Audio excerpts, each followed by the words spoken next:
Well, a very good Sunday evening to you. It's the 13th of August 23. I've come out, it's 20 past 8 actually. Just shot along from the house. I want to get some yarrow. So there's always yarrow. It's a white-headed plant. That looks like some down there, Annie. But I'll get it away from the roadside. I want to get some. It's a very nutritional tonic, and I want to grab some. I want to have a tea before I go to my bed. It's quite a good let you sleep if you get an active mind. I'd rather an active mind today when I was out doing garden watering. I was rather distraught about my garden, to be honest. It's I've seen some. I mean, really, in the first or second week in August, the garden is normally ablaze with colour and so many different varieties of flowers. But as I was trying to point out, every single thing has been so damaged by either the intensity of the sun in the early part of the summer, or indeed the deluge that we've been having for a considerable length of time. Covering my camera, car coming. Just giving a good gaze anyway. So the impact of the weather on the plants has been quite destructive, I'm afraid, and quite soul destroying. Not just for me, but for the plants themselves. They've really struggled. And I noticed, because I've got a keen eye for this sort of stuff, that you would not believe the number of leaves on the trees which are actually started to turn into the autumn colours already. It's quite concerning.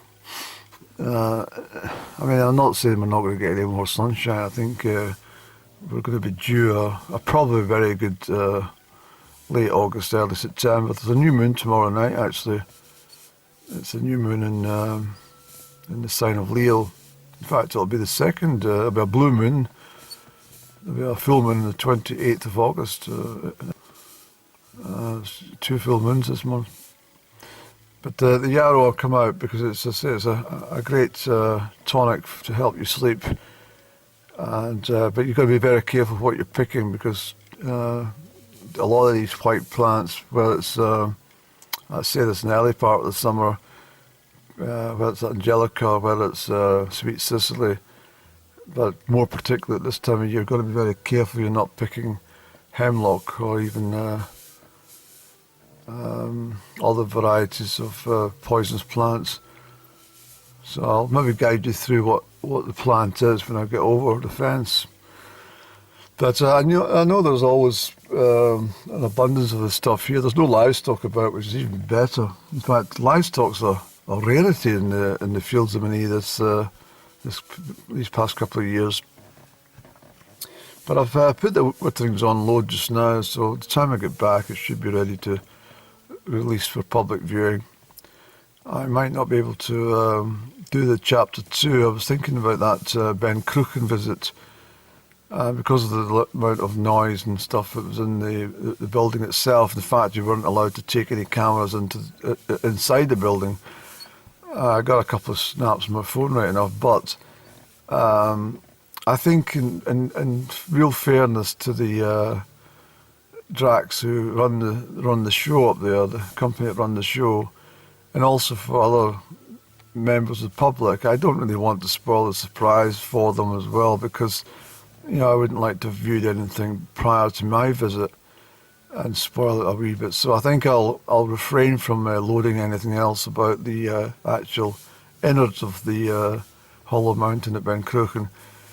I might pop some stuff. I went to Tonic out thereafter, but again, there's some issues with my conscience about uploading any of that stuff, because one factor is speaking to the chap in the village shop, and then when I get back to the motor vehicle, I started chatting about something that was really talked about between myself and him. And I thought, well, you don't you don't have a conversation with somebody and then rush off and pop it on YouTube. It's just not the right thing to do. So I may well probably refrain from loading that stuff either.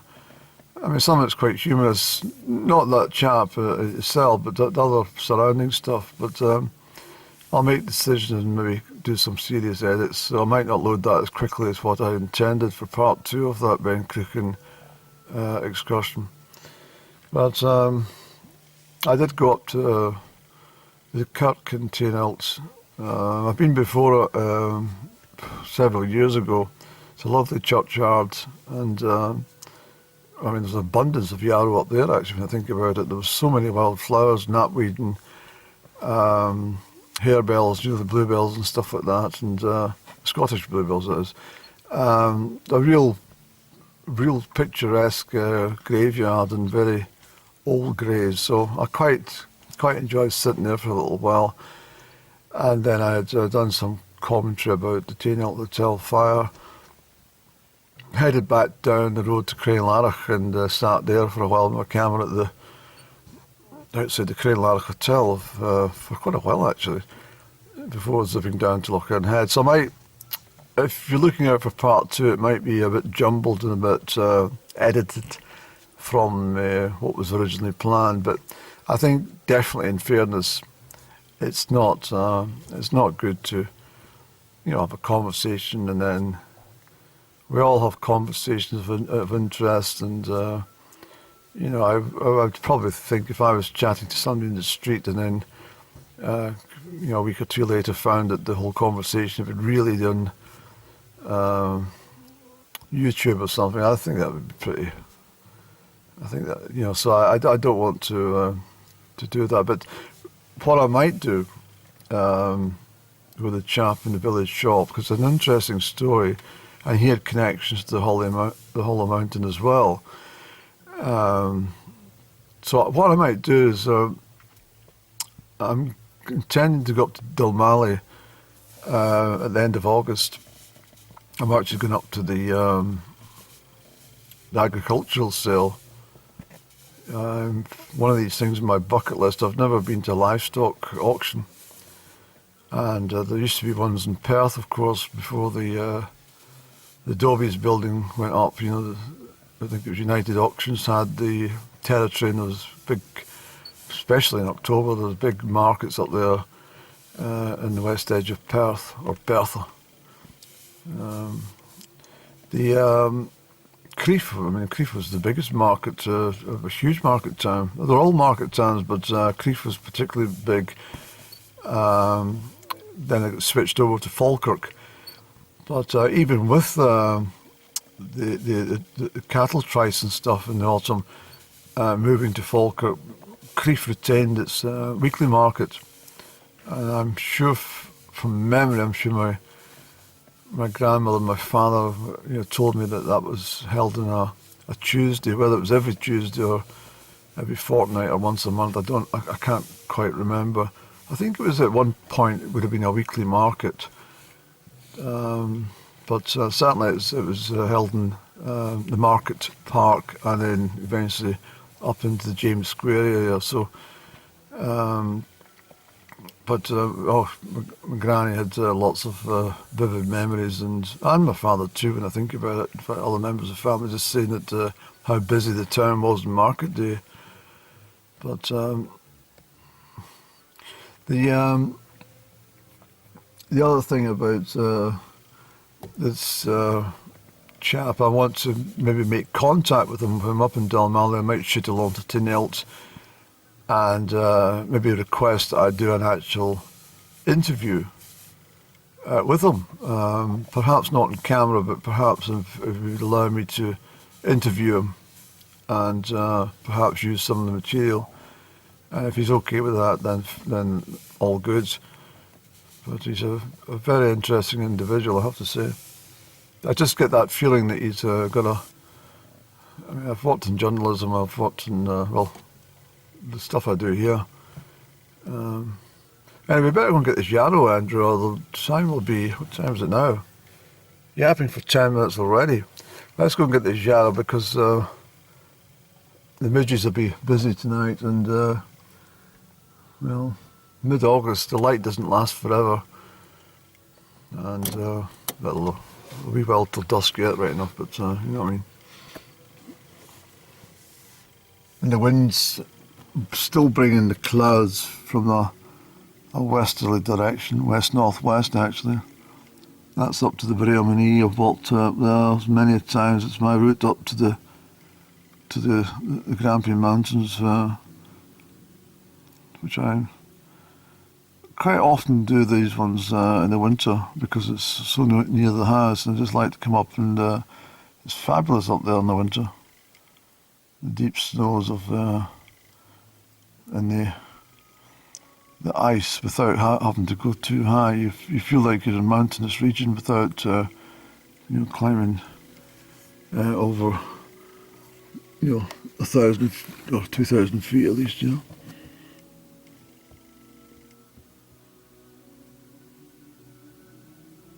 And there's lots of sheep in the upland area just now. I noticed that coming out this road. So that's where all the sheep are. They're all up high. And there's some cattle up high, but normally these fields are jam-packed. Lots and lots of different... well, let's go get the Yarrow, Andy. Okay, I just stepped out the car, and just as I suspected, it is Yarrow. And the reason I know that is because of the umbrella-like florets here. You see them? Don't be confused, because hemlock and giant hogweed do exactly the same. But giant hogweed is the same style of plant like that, but massive. And the hemlock's got a purple stem. But the big indicator that it's Yarrow are these leaves.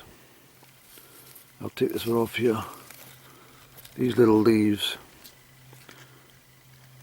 Can you see? I'll go and get some over from this other side.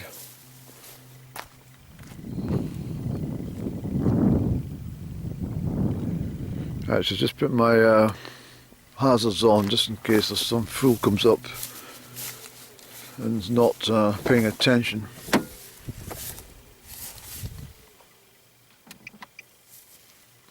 Turn them on, eh?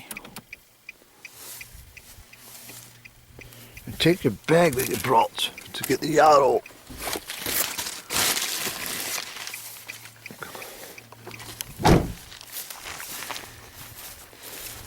Okay, so Yarrow comes in both pink and white. Sometimes they come together, but you see the feathered leaves like this here. This is definitely Yarrow, but it's too near the roadside for me, so I'm going in now. And so I know all the locations to come for this sort of stuff, just from memory. So that's where I'm going in here. Barbed wire fence to cross, so let's do this with the edge there, Andy. Go where you would normally go down here, but near the stream.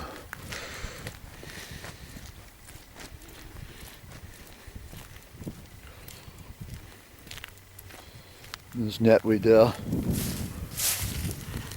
It's all netweed as well, see? There's purple. So, yeah, we've got plenty there, Andy, so that's what we want. And we've got ladies' bed straw as well, so.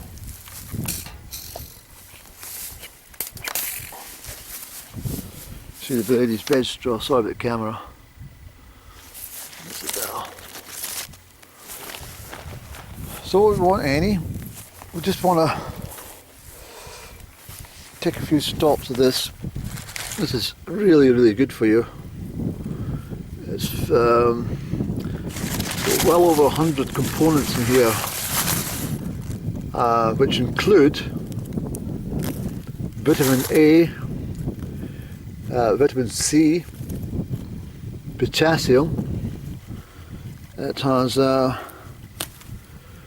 this is a plant that they use for stopping wounds. So if you get a cut, crush the leaves up and pop that on your cut. It makes it's antiseptic. and it makes a great mouthwash. It also is a nice addition for lots of soups and salads, and you know, it's got a spicy. Let's give it a little taste of this one. Look, it's also good for toothache. Eat these leaves, it numbs your mouth.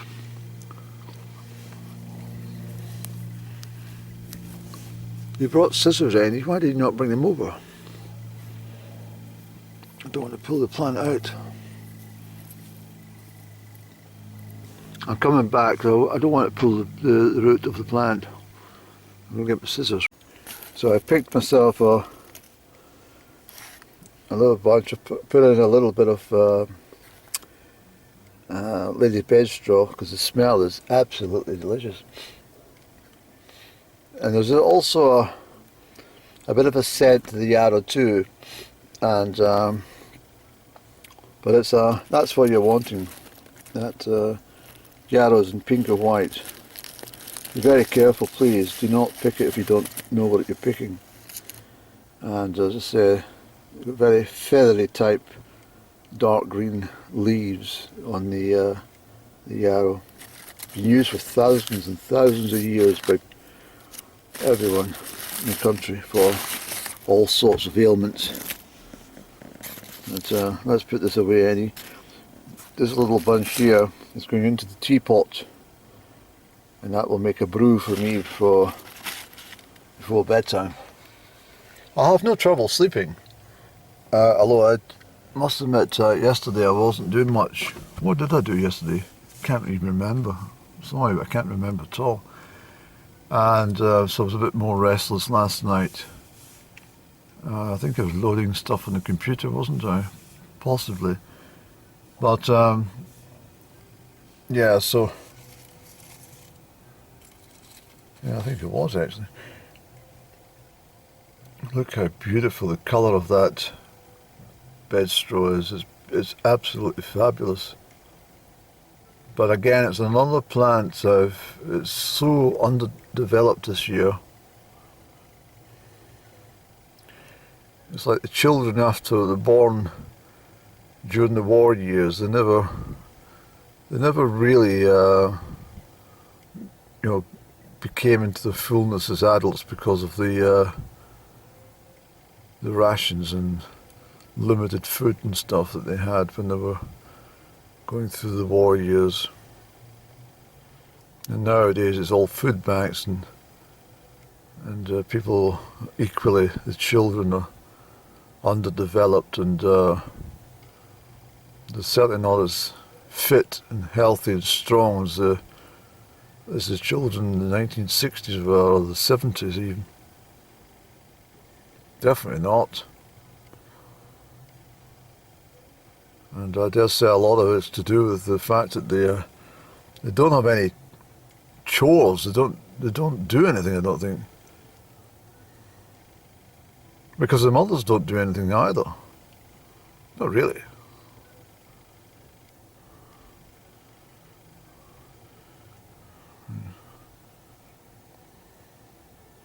I definitely think that harvesting potatoes was very good for children. I don't think it was cruel at all.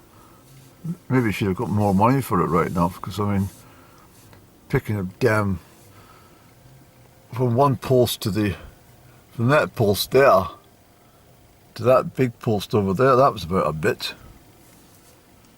Was it 15 yards or something? For a bit. When I started the tally picking out, it was only a half bit I got. I was only fucking 6 or 7 years of age, wasn't I? 7. I just turned 7. I was picking fucking tallies. I can't remember how much I got for the day's wages.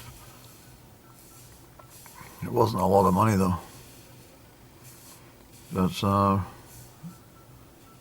and by the time I was 14 years of age, I'd been promoted to working by emptying the baskets for the other pickers. That was a real promotion, I can tell you, during the Terry holidays. But one of the, I think, in my opinion at least, one of the hardest jobs, if you really want to exert yourself, is batch concrete by hand. I've done that. There's no cement mixer, no fuck all, just sand, cement, and gravel, and water, obviously, and turn it with a spade, a shovel, till it's the right consistency. That is very, very hard work. I've done that. And before I even started turning the bloody stuff, I had to cart it about fucking 200 yards from the street. But that will make you break sweat. Well, that's another thing about this plant. It does make you sweat out any impurities in your body. Hence why the tea is, the tonic from this is so good. Discount the bed straw just now. Come on, Andy, we better get going. But even just by looking at that plant here, I mean, that's normal for these little, the browny dark colour on the surface of the flowers. There's nothing wrong with the plants, but they should be a little yellowish. It's all right though. Look how dainty the petals are. Beautiful. Anyway, that's Yarrow. Let's stop talking any and let's get back. It's now 10 minutes to 9. That's a long vlog for nothing, is it not? No, it's never for nothing, any. Somebody's going to be of interest to look at the sky. That lovely larch tree, that beautiful. She's a woman. She's definitely a woman. Well, there is only a she or a he, isn't there? But what I mean is that's a female larch. The sky is very dramatic this evening. There's a lot of rain over the beck of west of Loch Turret, at least. Yeah, there's bends of rain going over the hills. Just like last Sunday, Andy. Remember that? Coming back soaked to the fucking skin. So here we are at home, and we've got the beautiful tea. I'll take it ready and have a sip. A very clear liquid.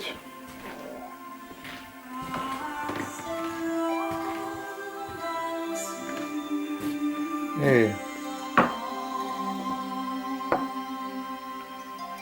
Where's your tree, Andy? Agus a mar sé Yarrow gyda hen I geoiesachig a gefan corym yn y glir dys na mani chiltioch y gael agus a hen ysdiach yn am mab. Oh, wonderful. Agus y storage far y fel gael I cabrin. Nyr yma geoiesachig I chamen rwy'n y cyndio was like in y jiffer doolgeintjen les skipwch water y rosnachig. Va saars ook tjekisch akem. Als ik daar Katrina en ik heb dus Days Master Ross Creighton Irish Gay. That's a very clean taste. So that's will put me to sleep in the next hour once I finish my upload.